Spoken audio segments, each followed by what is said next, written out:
Commander Zixathera stood on the bridge of the stellar wind, her 6 eyes focused on the display screens that showed nothing but empty space. The Velthari commander had served the Galactic Coalition for 30 years, and she had never seen readings like these before. The gravitational sensors were going crazy, showing massive distortions in space that made no sense. "Commander, the anomalies are getting stronger," reported her science officer, a young Chitauri named Kexdal. His insect-like features showed worry as he tapped his control panel with his 4 arms. "Whatever is causing this is huge. Really huge." Zixathera moved closer to the main display. Her ship, the Stellar Wind, was 800 meters long and considered one of the largest vessels in the Coalition fleet. Most alien ships were much smaller, built for speed and efficiency rather than size. The Coalition had learned long ago that bigger ships were harder to maintain and cost too much to build. "Any idea what could cause gravitational distortions this large?" she asked. Kexdal shook his head. "The computer says it would take something the size of a small moon to create readings like this. But there are no moons or planets in this sector." The bridge crew was getting nervous. The Velthari, Chitauri, and other Coalition species had explored space for thousands of years. They had seen many strange things, but nothing like this. The distortions were moving in formation like a fleet of ships, but no ships could be that massive. "Commander," called out the communications officer, a blue-skinned Aquari. "We're getting signals from the distortion field. They're artificial. Someone is trying to communicate with us." Zixathera felt her hearts beating faster. First contact with a new species was always dangerous. The Coalition had rules about how to handle these situations, but the rules were written for normal encounters. Nothing about this felt normal. "Put it on the main screen," she ordered. The display flickered and then showed something that made the entire bridge crew go silent. Space itself seemed to be tearing open, creating tunnels of light and energy. From these tunnels came shapes that grew larger and larger as they approached. "By the ancient gods," whispered Kexdal. "Those are ships, but they were not like any ships the Coalition had ever seen." The first vessel to fully emerge from the tunnel was sleek and white, with strange writing on its hull. The sensors began calculating its size, and the numbers made no sense. 5,000 meters, read Kexdal, his voice shaking. "Commander, that ship is 5,000 meters long." Zixathera stared at the screen. Their own ship was 800 meters, and it was considered large. This alien vessel was more than 6 times bigger. But that was just the beginning. More ships came through the tunnels. Each one was massive, dwarfing anything in Coalition space. The sensors kept climbing. 7,000 meters, 10,000 meters, 12,000 meters. The bridge crew watched in silence as ship after ship emerged, each one bigger than the last. 15,000 meters, Kexdal reported, his voice barely a whisper. "That's impossible," said the weapons officer, a red-scaled Draknari. "No species builds ships that big. The materials alone would cost more than most planets produce in a century." But the sensors did not lie, and still more ships were coming. Then came the largest vessel. It moved slowly through the tunnel, taking several minutes to fully emerge. The bridge crew watched in stunned silence as the sensors calculated its size. The numbers climbed higher and higher, past anything they thought possible. 32,000 meters, Kexdal finally announced. "Commander, that ship is 32,000 meters long. It's like a flying city." Zixathera had to sit down. In all her years of service, through battles with pirates and first contacts with hostile species, she had never felt fear like this. The alien fleet before them represented power beyond anything the Coalition could imagine. "How many ships are there?" she asked. "Still counting, Commander. At least 50 major vessels plus hundreds of smaller escort ships. But even their escort ships are larger than our biggest battleships." The communication system chimed, indicating an incoming message. The aliens wanted to talk. Zixathera took a deep breath, trying to calm her racing hearts. "Put them through," she ordered. The main screen showed a new image. It was a human face, though the Coalition did not know that yet. The alien looked similar to several Coalition species with 2 eyes, a nose, and a mouth. But there was something in those eyes that made Zixathera uncomfortable. Confidence. These beings were not afraid. "Greetings," said the human in perfect Coalition standard language. "I am Ambassador Sarah Chen of the United Earth Systems. We come in peace and friendship. We detected your monitoring station and wanted to introduce ourselves to your Galactic Coalition." The fact that they already knew about the Coalition was another shock. How long had they been watching? "This is Commander Zix Thera of the Coalition vessel Stellar Wind," she replied, trying to keep her voice steady. "We welcome you to Coalition space. Your fleet is quite impressive," the human smiled. "Thank you. We apologize if our arrival caused any alarm. We know our ships are somewhat larger than what you might be used to. We can explain everything if you're willing to meet face to face." Somewhat larger? Zix Thera almost laughed at the understatement. These ships were not somewhat larger. They were impossibly, ridiculously, frighteningly massive. "We would be honored to meet with you," Zix Thera said. "Perhaps you could send a small delegation to our ship." The human smile grew wider. "We appreciate the invitation, but we were hoping you might visit us instead. We have more room for proper diplomatic discussions. We can send a shuttle to pick you up." Before Zix Thera could answer, her sensors detected a new contact. A small ship was approaching from the human fleet. But as it got closer, she realized it was not small at all. The shuttle was 300 meters long, almost half the size of the Stellar Wind. "Commander," whispered Kextal, "their shuttle is bigger than most of our warships." Zix Thera realized that everything she thought she knew about space travel and ship design was wrong. These humans had not just built bigger ships. They had built them on a scale that seemed to ignore all the normal rules of physics and economics. As the massive shuttle approached, Zix Thera made her decision. She had to see these ships up close. She had to understand how these humans had achieved something that every coalition engineer said was impossible. "Prepare a diplomatic team," she ordered. "We're going aboard the human ship." "Which one?" asked her first officer. Zix Thera looked at the display, showing dozens of vessels that were each larger than anything in Coalition space.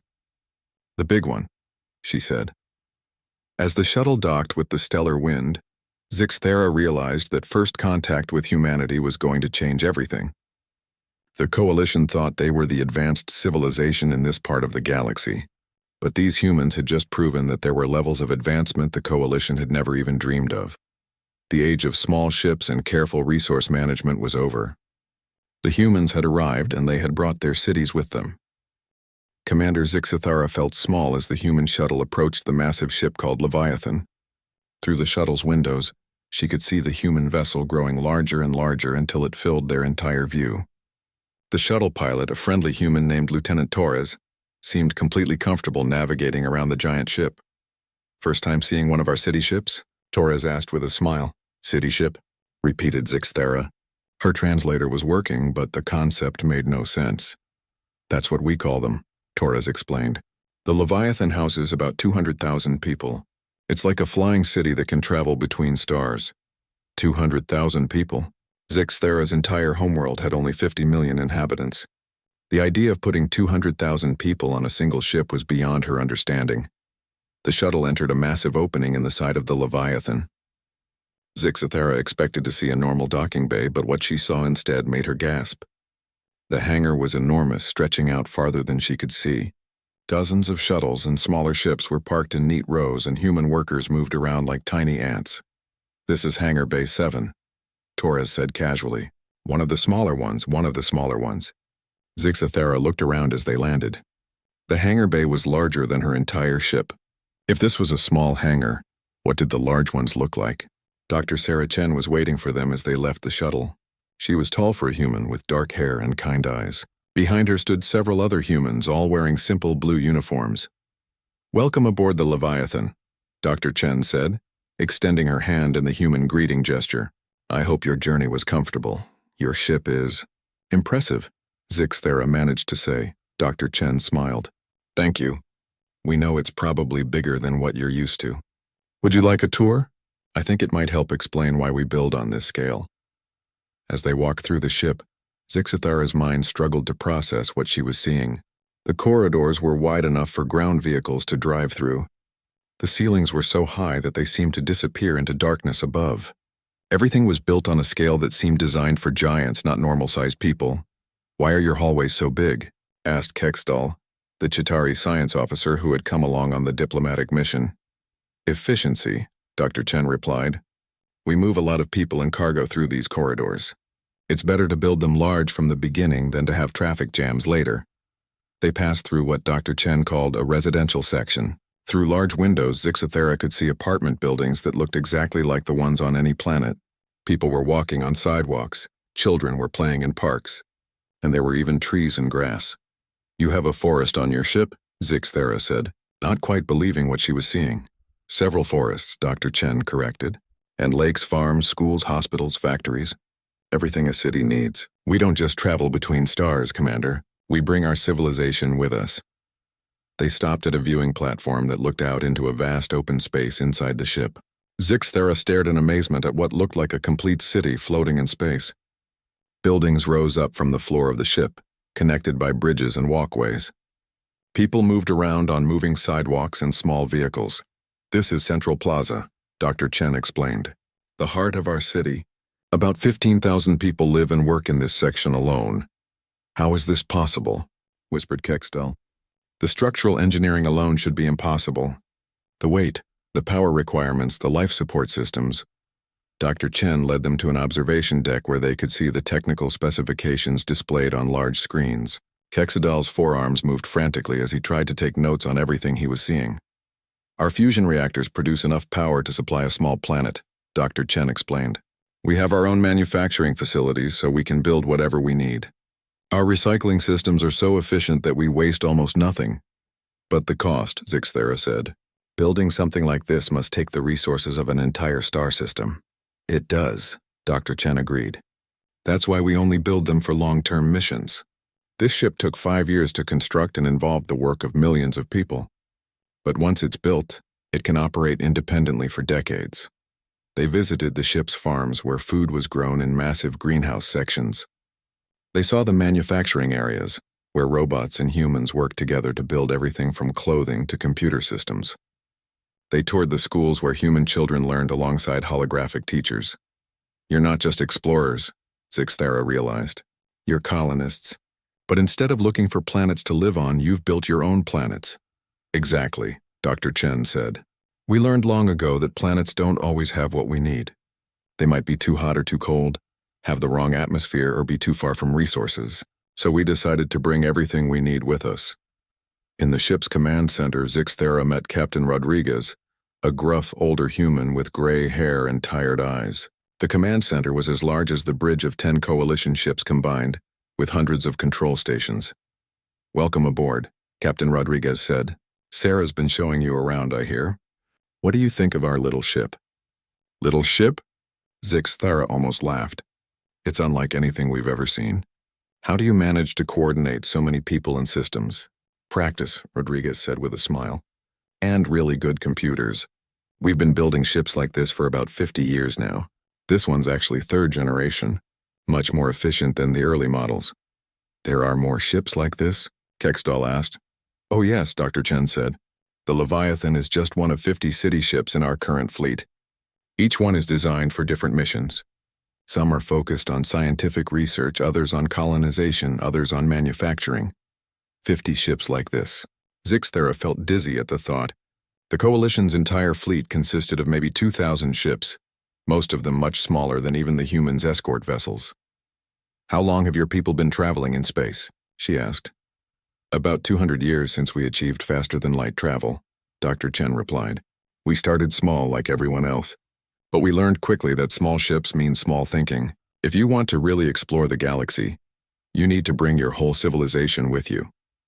As the tour continued, Zixthara began to understand the human philosophy. They did not see space as an empty void to be crossed as quickly as possible. They saw it as a place to live, to build, to grow. Their ships were not just transportation. They were homes, complete with everything needed for human civilization to thrive.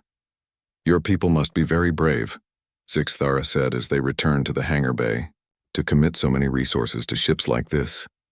"Or very stubborn," Dr. Chen said with a laugh. "Humans don't like to be told something is impossible. When our engineers said we couldn't build ships this big, we took it as a challenge." As Zixthara prepared to return to her own ship, she realized that everything the Coalition thought they knew about space travel was wrong. They had been thinking small, building small, dreaming small. The humans had shown them that there was another way. The universe was about to get much more interesting. Historian Veltana of the Aquari had spent her life studying the rise and fall of civilizations across the galaxy. She had written books about the great empires, the failed colonies, and the species that had tried to build too much too fast. But as she sat in the grand plaza of the human ship Leviathan, everything she thought she knew about civilization seemed wrong. The grand plaza was a massive open space inside the ship, with a glass dome overhead that showed the stars outside. Trees grew in carefully planned gardens, and a small river flowed through the center of the space. Humans walked along paths, sat on benches, and children played in playgrounds. It looked exactly like the central square of any major city, except this city was flying through space. "It's beautiful," Veltana said to Dr. Chen, who was sitting across from her at a small cafe. "But I don't understand how your people afford to build something like this." Dr. Chen sipped her coffee and smiled. "That's a question we get from every species we meet. Everyone thinks we're crazy for building ships this big. But let me ask you something. How do your people colonize new worlds?" "The standard way," Veltana replied. "We send small, efficient ships with basic supplies. The colonists build what they need using local resources. It takes time, but it works." "And how many colonies fail?" Dr. Chen asked. Veltana paused. It was not a comfortable question. "About half," she admitted. "Sometimes the local resources aren't what we expected. Sometimes the colonists can't adapt to the new environment. Sometimes they just give up." "Exactly," Dr. Chen said. "You're asking people to leave everything they know and start over with almost nothing. That's incredibly difficult. But what if they didn't have to give up anything?" She gestured around the plaza where families were enjoying an afternoon together. "Everyone on this ship lives the same life they would live on Earth. Same food, same entertainment, same comfortable homes. When we reach our destination, we don't have to build a civilization from scratch. We already have one." Veltana began to see the logic, but it still seemed excessive. "But the cost is less than you think," interrupted a new voice. Veltana turned to see a tall human man approaching their table. Dr. Chen introduced him as Captain Rodriguez. "Mind if I join you?" Rodriguez asked, pulling up a chair. "I heard you asking about costs. It's something I think about a lot." He leaned back in his chair and pointed up at the dome above them. "See, most species think about ships as transportation. You build the smallest ship that can get you from point A to point B. But we think about ships as investments." "Investments?" Veltana asked. "This ship took 5 years and enormous resources to build," Rodriguez explained. "But once it's finished, it can operate for 50 years or more. And during those 50 years, it's not just consuming resources, it's producing them." Dr. Chen nodded. "We manufacture everything we need right here on the ship. Our factories produce goods that we trade with other worlds. Our research labs develop new technologies. Our farms produce more food than we can eat. You're making money while you travel," Veltana realized. "Exactly," Rodriguez said. "By the time this ship completes its mission, it will have paid for itself several times over, and will have established a permanent human presence in this part of the galaxy." A group of human children ran past their table, chasing each other and laughing. Veltana watched them and felt a strange sadness. She remembered the Aquari colony ships, cramped and uncomfortable, where children spent years dreaming of the day they could see open sky again. "Your children grow up happy," she observed. "That's the point," Dr. Chen said. "When you're asking people to spend decades traveling between stars, you need to make sure they can live full lives during the journey. Marriage, children, careers, education, entertainment, all of it has to be possible." Rodriguez stood up and walked to the railing that overlooked the plaza. "Come here," he said. "I want to show you something." Veltana joined him at the railing. Below them, the plaza was full of activity. People were shopping, eating, meeting friends, playing sports. It looked like any busy city center. "See that couple over there?" Rodriguez pointed to a young man and woman sitting by the river. "They met on this ship 3 years ago. Got married in the chapel on deck 15. Now they're expecting their first child." He pointed to another area where older humans were playing a game with small balls. "Those people are retired. They spent their careers working in various parts of the ship. Now they spend their time teaching young people, creating art, or just enjoying life. And those kids," he pointed to a playground where dozens of children were playing together. "They were born on this ship. To them, this isn't a spaceship. This is home. This is the world they know." Veltana felt tears in her eyes. In all her studies of galactic civilizations, she had never seen anything like this. Most space travel was about endurance, about surviving the journey to reach a destination. But the humans had created something different. They had created a way to live while traveling. "How did your people develop this philosophy?" she asked. Dr. Chen rejoined them at the railing. Trial and error, mostly. Our early colony ships were small like everyone else's, and like everyone else, we had a lot of failures. People would spend years traveling to a new world only to find it wasn't suitable, or they'd arrive and not have the resources they needed to build a proper colony. So we started thinking bigger, Rodriguez added. Instead of sending people to worlds we hoped would work, we decided to bring the world with us. If a planet isn't suitable, we just keep traveling until we find one that is, and in the meantime, we're still living full lives. A gentle chime sounded throughout the plaza, and Veltana saw people beginning to gather in small groups. "What's happening?" she asked. "Evening community meetings," Dr. Chen explained. "Different neighborhoods get together to discuss local issues, plan events, share news. It's part of how we maintain social connections in a community this large." Veltana watched as humans of all ages formed circles and began talking animatedly. She could see friendship, disagreement, laughter, and serious discussion. It was exactly what happened in any healthy community. "You haven't just built a big ship," she said, finally understanding. "You've built a society that can exist anywhere." "Now you're getting it," Rodriguez said with a smile. "That's why size matters. You can't have a real society with 100 people crammed into a small ship. You need thousands of people, space to live and work and play, and resources to support it all." As they walked back through the ship toward the diplomatic quarters, Veltana saw everything differently. The wide corridors weren't wasteful. They were necessary for a community this size. The parks and recreational areas weren't luxuries. They were essential for mental health during long journeys. The factories and schools weren't extras. They were what made the ship a complete civilization rather than just transportation. "Other species are going to want to learn from you," she told Dr. Chen as they reached her guest quarters. "We hope so," Dr. Chen replied. "We'd love to share what we've learned, but it requires a different way of thinking about space travel and colonization." "What do you mean?" Dr. Chen paused at the door to Veltana's room. "Most species see space as empty void between the places they want to go. We see space as where we live. This ship isn't taking us to our destination. This ship is our destination." That night, as Veltana lay in her comfortable bed in quarters larger than most Coalition ship cabins, she thought about everything she had seen. The humans had not just solved the technical problems of building massive ships. They had solved the social and psychological problems of long-term space travel. They had proven that it was possible to bring an entire civilization to the stars. And once other species realized what was possible, nothing would ever be the same again. Security Chief Gralvax of the Coalition fleet paced nervously in his quarters aboard the Stellar Wind. The massive human ships had been sitting peacefully in space for 3 days now, but he could not shake the feeling of danger.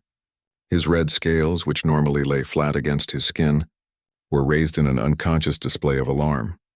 The Draknari had evolved from predators, and every instinct in Gralvax's body was telling him that the human fleet represented a threat unlike anything the Coalition had ever faced. He had fought pirates, hostile aliens, and rogue AI systems, but those enemies had been normal-sized, using weapons and tactics he understood. "These humans were different, sir." His aide, a young Chitauri officer, entered the room with a datapad. "You requested the tactical analysis of the human vessels." Gralvax took the pad and read through the report. The numbers made his blood run cold. The human escort ships, which they called destroyers, were larger than Coalition battleships.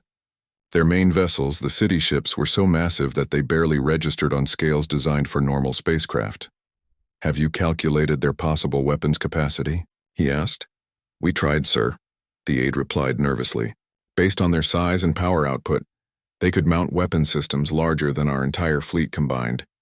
But our sensors don't detect any obvious weapon signatures." That was what worried Gralvax the most. The humans claimed to be peaceful, but ships this large could hide enormous weapons systems, and if they were lying about their intentions, the Coalition would have no way to defend itself. He made a decision. "Request a meeting with the human leadership. I want to see their defensive capabilities for myself." 2 hours later, Gralvax found himself in a conference room aboard the Leviathan that was larger than his ship's entire command deck. Across from him sat Dr. Sarah Chen and Captain Rodriguez, along with several other human officers. They all looked calm and friendly, which somehow made him more nervous. "Security Chief Gralvax," Dr. Chen said with a smile. "Thank you for joining us. Captain Rodriguez tells me you have some questions about our ship's defensive systems." "I do. Gralvac said, trying to keep his voice steady. Your vessels are unprecedented in size. The Coalition Security Council is concerned about the possible military applications. Captain Rodriguez leaned back in his chair. I understand your concerns. In your position, I'd probably be worried too. Would it help if we showed you our defensive systems? You would do that? Gralvac asked, surprised. Of course, Dr. Chen said. We have nothing to hide. Captain Rodriguez, could you arrange a demonstration? 20 minutes later, Gralvac stood on an observation deck watching the Leviathan's defensive systems activate. What he saw made him forget how to breathe. Panels along the ship's hull slid open, revealing thousands of point defense weapons. Each weapon was larger than the main guns on Coalition warships. Energy shields flickered to life around the massive vessel, creating a barrier that glowed softly in the darkness of space. Our point defense grid can target and destroy incoming missiles, fighters, or debris, Captain Rodriguez explained casually. We need that capability because when you're this big, you're an easy target for smaller, faster attackers. How many weapon systems do you have? Gralvac asked, his voice barely a whisper. About 10,000 point defense turrets on this ship alone, Rodriguez replied, plus the main shield generators, electronic warfare systems, and armor plating. 10,000 weapons. Gralvac's entire battle group had maybe 50 weapon systems total. The humans had more firepower on one ship than the Coalition had in its entire fleet. And this is a civilian vessel? He managed to ask. Dr. Chen and Captain Rodriguez exchanged glances. Yes, Dr. Chen said slowly. This is an exploration and colonization ship. We're not military personnel. Then what do your military ships look like? The silence that followed was more terrifying than any weapon. Finally, Captain Rodriguez spoke. Our military operates on a different scale entirely, he said quietly. The ships you see here are civilian vessels. We build them for exploration, colonization, and trade. Our military ships are larger. Larger? Gralvac felt his legs go weak. How could anything be larger than these massive city ships? Dr. Chen seemed to notice his distress. Security Chief, I want to be very clear about something. Humanity has no hostile intentions toward the Coalition or any other species. We came here to establish friendly relations and trade partnerships. But you could destroy our entire civilization if you wanted to, Gralvac said. Probably, Captain Rodriguez admitted. But we don't want to. Conquest isn't profitable, and we're a very practical people. It's much better to have you as friends and trading partners than as enemies or subjects. Dr. Chen stood up and walked to the window, looking out at the stars. Let me tell you something about humanity, Security Chief. We've been building things our entire history. Cities, nations, civilizations. We've learned that it's always better to build together than to tear each other down. But surely your people understand that other species might feel threatened by your ships, Gralvac said. Of course we do, Rodriguez replied. That's why we're being so open with you. We want you to understand that these ships aren't weapons pointed at your worlds. They're homes where our people live and work. To demonstrate this point, they took Gralvac on another tour of the ship. But this time, instead of showing him the impressive engineering and comfortable living spaces, they showed him the more mundane reality of life aboard a city ship. They visited the daycare centers where human children played while their parents worked. They saw the hospitals where doctors treated everything from broken bones to space sickness. They watched teenagers attending classes, learning mathematics and literature and art. You see, Dr. Chen explained as they watched a group of elderly humans playing cards in a recreation room. This isn't a warship pretending to be a city. It's a city that happens to be able to defend itself. In the manufacturing sectors, Gralvac saw the true purpose of the ship's enormous size. Vast factories produced everything the human community needed. Food, clothing, electronics, furniture, even artwork and entertainment. The ship was completely self-sufficient.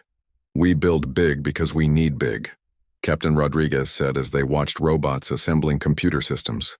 When you're supporting 200,000 people, you need industrial capacity to match. And if another species attacked you? Gralvac asked. We'd defend ourselves, Rodriguez said simply. But we'd much rather avoid that situation entirely. That's why we're talking to you instead of just claiming territory and setting up colonies. As the tour continued, Gralvac began to understand the human perspective. They had not built these massive ships to intimidate or conquer. They had built them because their approach to colonization required enormous resources and infrastructure. But the effect was the same. Whether they intended it or not, the humans had created a fleet that could dominate any other species in the galaxy. The question was what they would do with that power. "What happens now?" he asked as they returned to the conference room. Dr. Chen smiled. "Now we talk. We establish trade relationships, exchange technology, and learn from each other. We share what we've learned about large-scale space habitation, and you teach us about your worlds and cultures. And if the Coalition decides you're too dangerous to have as neighbors?" The room fell silent again. Finally, Captain Rodriguez spoke.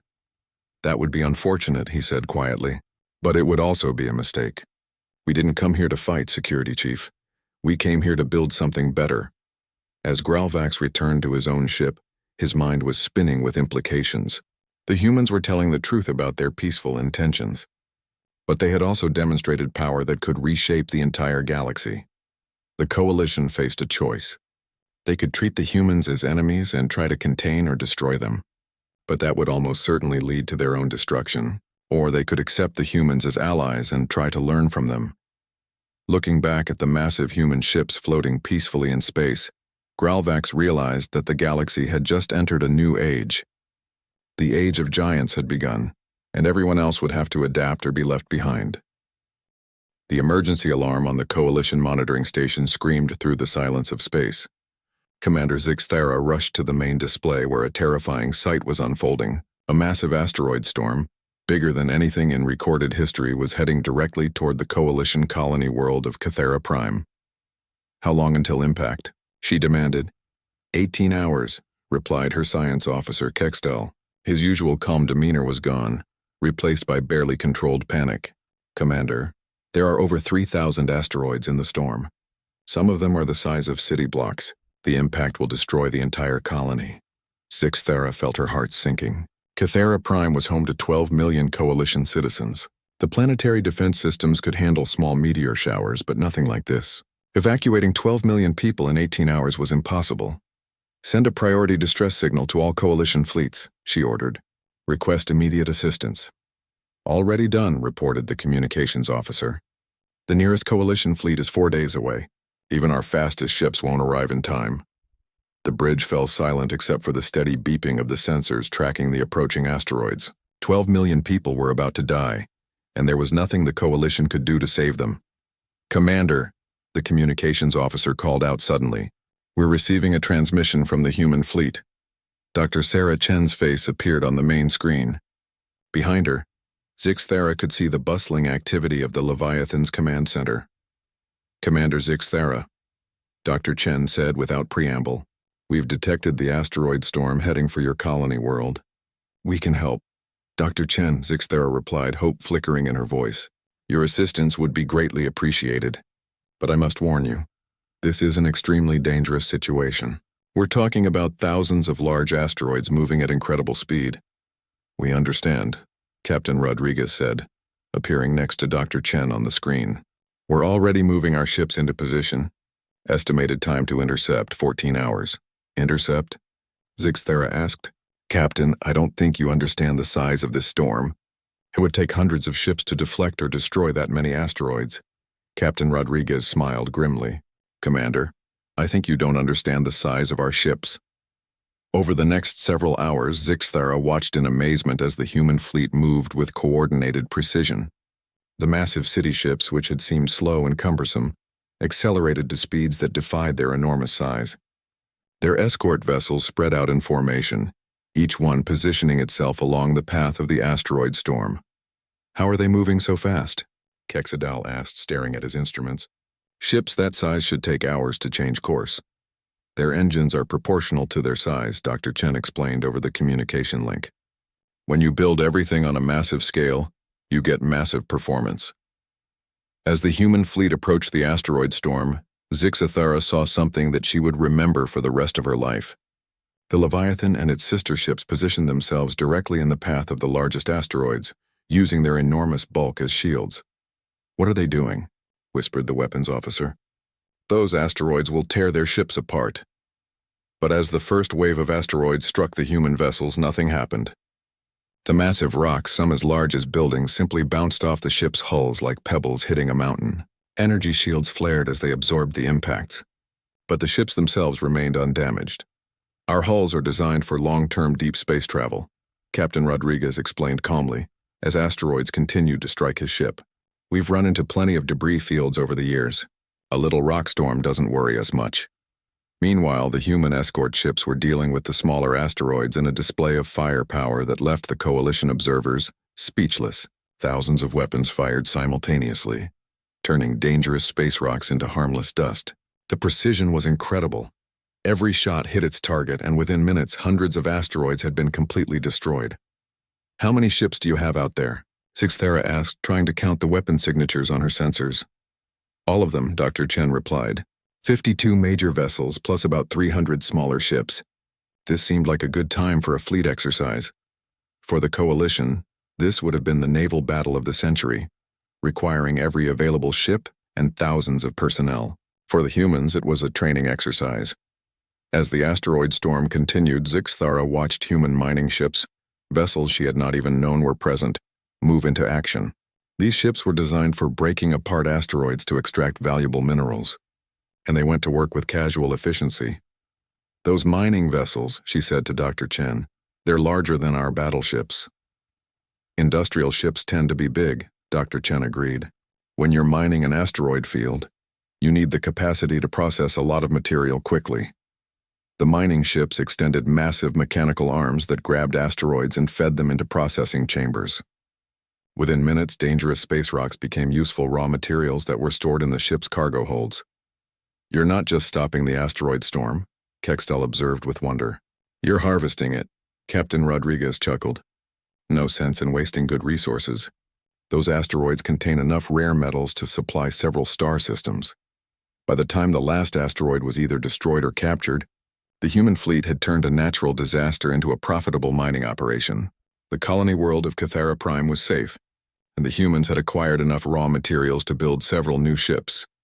Commander, Dr. Chen said as the all-clear signal was broadcast to the colony world, we're transmitting the processed materials to your people as a gift. Consider it a gesture of friendship between our civilizations. Zix. Thara stared at the sensor readings showing cargo ships full of refined metals heading toward Cathera Prime. The materials were worth more than the entire colony's annual economic output. Dr. Chen, she said, her voice thick with emotion, you have saved 12 million lives today. The coalition will not forget this. We hope not, Dr. Chen replied with a smile, because we'd like to propose a joint project. The joint project, as it turned out, was something that would change the coalition forever. The humans offered to share their shipbuilding technology and help the coalition construct their own city ships. We can't just give you the plans, Captain Rodriguez explained during a meeting aboard the Leviathan 2 days later. Ships this size require a completely different approach to engineering, resource management, and social organization. But we can teach you. Teach us?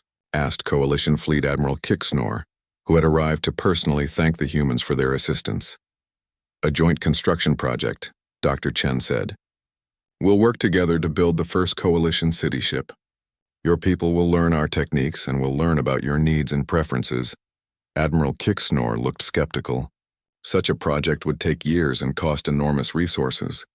About 5 years, Rodriguez agreed. And yes, it will be expensive, but less expensive than you might think, especially if we pool our resources. Dr. Chen activated a holographic display showing ship designs. We've been analyzing coalition technology and social structures. Your people prefer smaller, more intimate communities than humans do. So instead of one massive city ship, we could build a ship designed for your cultural needs. The hologram showed a vessel that was large by coalition standards, but smaller than the human city ships. It was designed with multiple separate sections connected by transit tubes, allowing for the smaller community groups that coalition species preferred. It would house about 50,000 people, Dr. Chen explained, large enough to be self-sufficient, but organized in a way that feels familiar to your people. Over the following months, the joint construction project became the most ambitious engineering undertaking in coalition history. Human engineers worked alongside coalition scientists, sharing knowledge and solving problems together. Zixthera, who had been promoted to oversee the project, found herself spending most of her time aboard the Leviathan, learning human construction techniques. She watched as enormous manufacturing systems built components that were then assembled in space, by teams of human and coalition workers. Your people learn quickly, Captain Rodriguez commented as they watched Chitauri engineers operating human construction equipment. We've had good teachers, Zixthara replied, though I admit thinking on this scale is still difficult for us. You'll get used to it, Rodriguez assured her. Once you see what's possible, you can't go back to thinking small. The construction project took exactly 5 years, just as the humans had predicted. When the Coalition's first city ship, named Unity in honor of the cooperation between species, was finally completed, it represented more than just advanced technology. It represented a new way of thinking about space exploration and colonization. At the dedication ceremony, held in Unity's main plaza, representatives from dozens of Coalition worlds gathered to celebrate. The ship buzzed with activity as Coalition families moved into their new homes among the stars.